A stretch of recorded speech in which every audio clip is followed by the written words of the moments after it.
তোমালোকে যদি শ্ৰীমন্ত শংকৰদেৱ ইউনিভাৰ্চিটিৰ জিএনএম নাৰ্ছিং কোৰ্চৰ এন্ট্ৰেন্স পৰীক্ষা দিছিলা তেতিয়াহ'লে এতিয়া তোমালোকে ফ্ৰী অইল ইণ্ডিয়া লিমিটেড দুলীয়াজানৰ জিএনএম নাৰ্ছিং কোৰ্চৰ ফৰ্ম ফিল আপ কৰিব পাৰিবা। অইল ইণ্ডিয়া লিমিটেড দুলীয়াজানৰ জিএনএম নাৰ্ছিং কোৰ্চৰ সময়সীমা 3 বছৰ। অনলি বিয়া নোহোৱা ছোৱালী কেণ্ডিডেট এই ফৰ্ম ফিল আপ কৰিব পাৰিব। ফৰ্ম ফিল আপৰ সময়ত কোনো ধৰণৰ এপ্লিকেশ্যন ফি দিব নালাগে আৰু এই ফৰ্ম ফিল আপ আগষ্টৰ 13 তাৰিখৰ পৰা কৰিব পাৰিবা। আৰু চোৱা তোমালোকৰ ইয়াতে এডমিশ্যন ফ্ৰী, হোষ্টেল ফ্ৰী, তাৰপিছত ইউনিফৰ্ম ফ্ৰী, মাহিলী কোনো ধৰণৰ খৰচ দিব নালাগে, লগতে তোমালোকে উল্টাকৈ পইচা পাবা নিজৰ বেংকৰ একাউণ্টত। এইটো হ'ল ষ্টাইপেণ্ড মাহিলী হিচাপে দিব। যদি কিবা কাৰণত খোৱাৰ মানে মেচ ডিউজটো লয় তেতিয়াহ'লে তোমালোকক যিটো মাহিলী পইচা দিব তাৰ পৰাই তোমালোকে দিব পাৰিবা। 1500 বা 2000 মান হ'ব পাৰে মেচ ডিউজ, বাকী কোনো ধৰণৰ খৰচ নাই। যদি লয় তেতিয়াহ'লে তোমালোকে মাহিলী পাবা তাৰ পৰা দিব পাৰিবা। এতিয়া চোৱা এই ফৰ্ম ফিল আপ কৰিবলৈ মানে কি মানে পাছ কৰা হ'ব লাগিব। তোমালোকে জিএনএমৰ এন্ট্ৰেন্স পৰীক্ষা যিটো হৈ গৈছে শ্ৰীমন্ত শংকৰদেৱ ইউনিভাৰ্চিটি, সেই পৰীক্ষা পাছ কৰা হ'ব লাগিব। তোমালোকে যদি পৰীক্ষাত চোৱা জেনেৰেল ইডব্লিউএছ কেটেগৰী হোৱা আৰু যদি 30 নম্বৰ পাইছা তেতিয়াহ'লে এপ্লাই কৰিব পাৰিবা। SC ST OBC NCL candidate 29 পালে এপ্লাই কৰিব পাৰিব। PWD 28 নম্বৰ পালে এপ্লাই কৰিব পাৰিব। কোৱালিফাই নম্বৰ অলৰেডি ধৰি দিছে। এতিয়া চোৱা শুদ্ধকৈ বহুতেই ফৰ্ম ফিল আপ কৰিব নোৱাৰে, যাৰ ফলত কি হয় মানে এই ফৰ্ম ৰিজেক্ট হয়। তো তোমালোকে যদি শুদ্ধকৈ ফৰ্ম ফিল আপ কৰিব বিচাৰিছা আমাৰ সৈতে যোগাযোগ কৰিবা হোৱাটছএপত। আমি শুদ্ধকৈ ফৰ্ম ফিল আপ কৰি দিম। অনলাইন এটা মিনিমাম চাৰ্জ এটা লোৱা হয়, তাৰপিছত তোমালোকক শুদ্ধকৈ ফৰ্ম ফিল আপ কৰি দিয়া হয়, যাতে তোমালোকৰ মানে ফিউচাৰত কোনো ধৰণৰ প্ৰব্লেম নহয়। কোনো মানে কিছুমান কেণ্ডিডেট আছে মানে এলিজিবল হয় কিন্তু ফৰ্ম ফিল আপৰ সময়ত ভুল কৰি দিয়ে, যাৰ ফলত ৰিজেক্ট হৈ যায়। চ' ইয়াতে 30টা চিট আছে। স্কুলৰ নাম হলো school of nursing oil India Duliajan.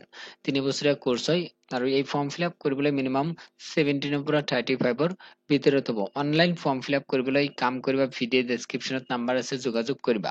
আৰু চোৱা এইচএছত তোমালোকৰ 40% লাগিব জেনেৰেল কেণ্ডিডেটৰ, আৰু যদি SC ST OBC হয়, PWD হয়, যদি এইচএছত 35% পাইছে এপ্লাই কৰিব পাৰিব। কিন্তু এন্ট্ৰেন্স পৰীক্ষাটো বাধ্যতামূলক আৰু মই কিমান নম্বৰ পাব লাগে সেইটো কিন্তু জনাই দিছো।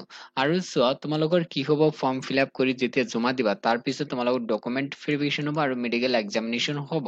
আৰু তোমালোকৰ কি কি প্ৰমাণ পত্ৰ, passport size photo, background white লাগিব, চিগনেচাৰ লাগিব, মেট্ৰিক পাছৰ প্ৰমাণ যেনে মেট্ৰিক পাছৰ এডমিট কাৰ্ড বা পাছ চাৰ্টিফিকেট বা জন্মৰ চাৰ্টিফিকেট যিকোনো এখন ইয়াৰ পৰা দিব লাগিব, মানে আপলোড কৰিব লাগিব। তাৰপিছত PRC টো লাগিব, তাৰপিছত মেট্ৰিক পাছ আৰু এইচএছৰ পাছৰ মাৰ্কশ্বিট লাগিব আৰু চাৰ্টিফিকেট লাগিব। তাৰপিছত কাষ্ট চাৰ্টিফিকেট, যদি তোমালোকে ৰিজাৰ্ভেশ্যন কোটাত এপ্লাই কৰা তেতিয়াহ'লে কাষ্ট চাৰ্টিফিকেট লাগিব।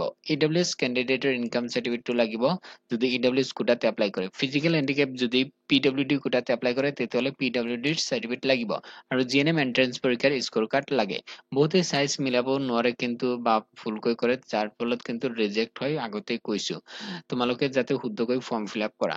আৰু চব ফৰ্ম ফিল আপ আগষ্টৰ 13 তাৰিখৰ পৰা লাষ্ট ডেট হ'ল 29 তাৰিখ। আৰু এই ফৰ্ম ফিল আপ কোনে কৰিব পাৰিব শুনি লোৱা। অসমৰ তিনিচুকীয়া জিলাৰ, ডিব্ৰুগড়, চৰাইদেউ আৰু শিৱসাগৰ জিলাৰ কেণ্ডিডেট এই ফৰ্ম ফিল আপ কৰিব পাৰিব। লগতে অৰুণাচল প্ৰদেশৰ চাংলাং ডিষ্ট্ৰিক্টৰ কেণ্ডিডেট এই ফৰ্ম ফিল আপ কৰিব পাৰিব। বাকী কেটেগৰী কেণ্ডিডেট বা বাকী যিবিলাক ডিষ্ট্ৰিক্ট আছে সেইবিলাক ডিষ্ট্ৰিক্টৰ কেণ্ডিডেট ফৰ্ম ফিল আপ কৰিব নোৱাৰিব। তোমালোকে হোৱাটছএপত যোগাযোগ কৰিবা, তাৰপিছত আমি কিছুমান গাইডেন্স দিম যাতে তোমালোকে সফল হোৱা, গ্ৰুপত এড হ'বা, তোমালোকে যাতে ছাকচেছ হ'ব পাৰা নাৰ্ছিং কেৰিয়াৰত। এতিয়া কাম কৰা, তোমালোকে এই লিংক পাবা ভিডিঅ' ডেছক্ৰিপশ্যনত, তাতে ডিটেইলছ খিনি চাবা আৰু যেতিয়া লিংক এক্টিভ হ'ব ইয়াতে লিংক পাই যাবা। মানে কেতিয়া হ'ব, চ' আগষ্টৰ 13 তাৰিখ লিখিছে কিন্তু ৰাতি 12টা মান বাজিব, মানে 14 তাৰিখ ধৰি লোৱা। মানে আগষ্টৰ 13 তাৰিখ দিনত দিবও নোৱাৰে, কিবা কাৰণত যদি ইছ্যু হয় দিনত নিদিয়ে, কিন্তু ৰাতিত কি হয় 12টাৰ আগে আগে দি দিয়ে, তেতিয়াহ'লে 14 তাৰিখেই হৈ যাব। যদি কিবা কাৰণত দিনত ফৰ্মটো ৰিলিজ কৰি দিয়ে তেতিয়াহ'লে মই জনাই দিম, আৰু যদি নিদিয়ে তেতিয়াহ'লে তোমালোকে 14 তাৰিখৰ পৰাই কৰিব পাৰিবা, কাৰণ ৰাতি 12টা বাজিব 13 তাৰিখত, মানে 2-3 মিনিট আগতে যদি দিয়ে তেতিয়াহ'লে তোমালোকে 14 তাৰিখৰ পৰাই ফৰ্ম ফিল আপ কৰিব পাৰিবা। এইখিনি আছিল আপডেট, আৰু কিবা নতুন আপডেট আহিলে মই ভিডিঅ'ৰ জৰিয়তে জনাই দিম।